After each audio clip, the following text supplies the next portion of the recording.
140 nautical mile orbit on its 19th trip to space.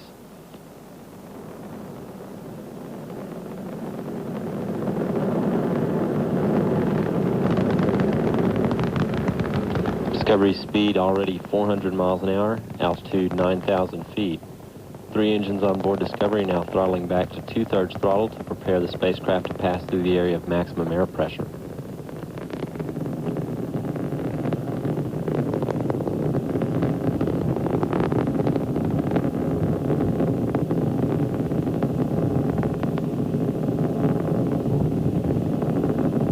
Discovery now going supersonic.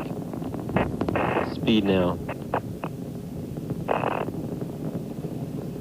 1,023 miles an hour, 4 miles east of the launch pad. Altitude is 47,000 feet. Discovery, go at throttle up. Go at throttle up. 3 engines on board Discovery now back at full throttle. Good hydraulic systems, good electrical systems on board. 1.5 minutes since liftoff. Discovery's already burned more than 2.25 million pounds of propellant and weighs less than half of what it did at launch.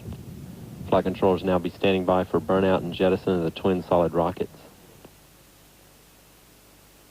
Discovery's altitude now 108,000 feet, 16 miles east of the Kennedy Space Center. Speed now 2,700 miles an hour.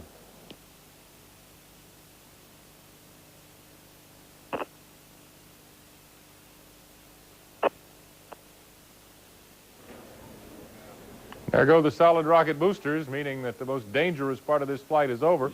The shuttle is flying up the east coast of the United States right now, and depending on weather conditions where you live, if you live on the coast, you might look out over the ocean and actually see these solid rockets as they come down, and the shuttle, as it goes on up the coast, it'll get almost as far north as Washington, D.C. before it goes, out of your field of vision.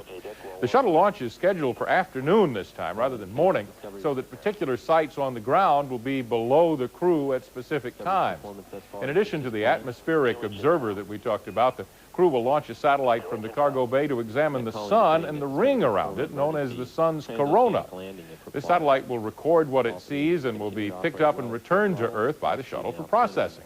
But the most exciting part of the mission will come 1 week from today.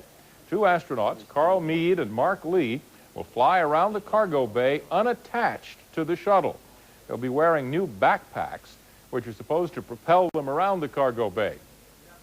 It's part of an astronaut rescue system. Well, we've managed to rewind the launch itself to let you see that as the shuttle continues to pass out of view. We'll go and we'll look at the launch one more time for the final couple of seconds. Have a look. 6, main engine start, 3 engines up and burning, 2, 1, liftoff of Space Shuttle Discovery, developing new techniques to monitor our Earth's environment from space. Roll program, Houston. Roger, roll, Discovery.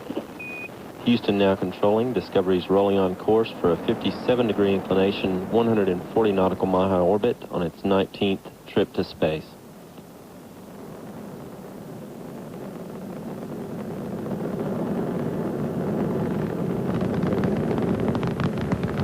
Discovery speed already 400 miles an hour, altitude 9. The big event for people down here on Earth during this shuttle mission will be the spacewalk out in the cargo bay by those 2 astronauts. They'll be outside for 6.5 hours, and as I said, for the first time in about 10 years, astronauts will be able to test these backpack units, which are much lighter, much less expensive to manufacture, and than the earlier spacewalking outfits, the manned maneuvering units, they are called. But at this moment, as you're looking at a replay from a couple of minutes ago, I'm still looking at a live picture from NASA, which shows that the shuttle is up several hundred miles, many hundreds of miles away from the launch pad at the Kennedy Space Center. And we're told by NASA that everything continues to be going very, very well as it gets into its position of orbit. The shuttle will be orbiting about 160 miles above the surface of the Earth for most of this mission as they send these radar pictures back down to Earth. And now you're looking at the live picture from the Kennedy Space Center that I've been looking at. It's amazing that they have cameras that are this good, that you can see this thing from this far away. Our coverage will continue through the 9 or 10 days of this mission. But for now, that's what it looks like.